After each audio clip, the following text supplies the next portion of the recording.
কখনো ভেবে দেখেছেন মহাভারতের যুদ্ধে অর্জুনের রথের উপরে মহাবীর হনুমানজির পতাকা ছিল, কিন্তু প্রশ্ন হলো এত শক্তিশালী হনুমানজি কেন কুরুক্ষেত্রের যুদ্ধে সরাসরি অস্ত্র হাতে যুদ্ধ করলেন না? কেন হনুমানজিকে ডাকা হয়েছিল মহাভারতের যুদ্ধের জন্য? মহাভারতের যুদ্ধ শুরুর আগে পাণ্ডব ভাইরা জানতেন যে তাদের সৈন্য সংখ্যা কৌরবদের তুলনায় অনেক কম। পবনপুত্র ভীম জানতেন তার বড় দাদা হনুমানজি কোথায় আছেন, তাই তিনি শ্রীকৃষ্ণ ও অর্জুনকে সঙ্গে নিয়ে হনুমানজির কাছে গিয়েছিলেন দৈব সাহায্যের জন্য। হনুমানজি সোজাসুজি যুদ্ধ করতে রাজি হননি।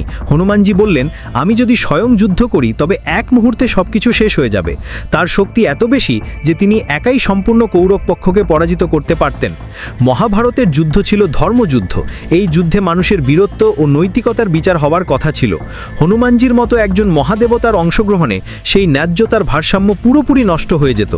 তিনি চেয়েছিলেন যুদ্ধটি যেন ক্ষত্রিয় বীরদের নিজেদের হাতেই তার ফল নির্ধারণ করে। ভক্তদের অনুরোধ ও ধর্মরক্ষার মধ্যবর্তী পথ হিসেবে তিনি এক বিশেষ প্রতিশ্রুতি দিলেন। তিনি বললেন, আমি যুদ্ধ না করলেও তোমাদের পাশে থাকব।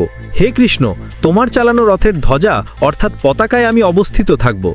যুদ্ধের সময় এই ধ্বজাটি অর্জুনের রথকে এক অসাধারণ প্রতিরক্ষা দিত। মহাবীর কর্ণ যখন তার সবচেয়ে ভয়ঙ্কর বাণগুলি নিক্ষেপ করতেন তখন রথটি প্রবল বেগে পিছিয়ে যাওয়ার কথা ছিল, কিন্তু হনুমানজির শক্তিতে সেই রথটি 1 ইঞ্চিও নড়ত না। এভাবেই হনুমানজি সরাসরি যুদ্ধ না করেও অর্জুনকে সবচেয়ে বড় সুরক্ষা দিয়েছিলেন এবং পাণ্ডবদের জয় নিশ্চিত করতে সাহায্য করেছিলেন।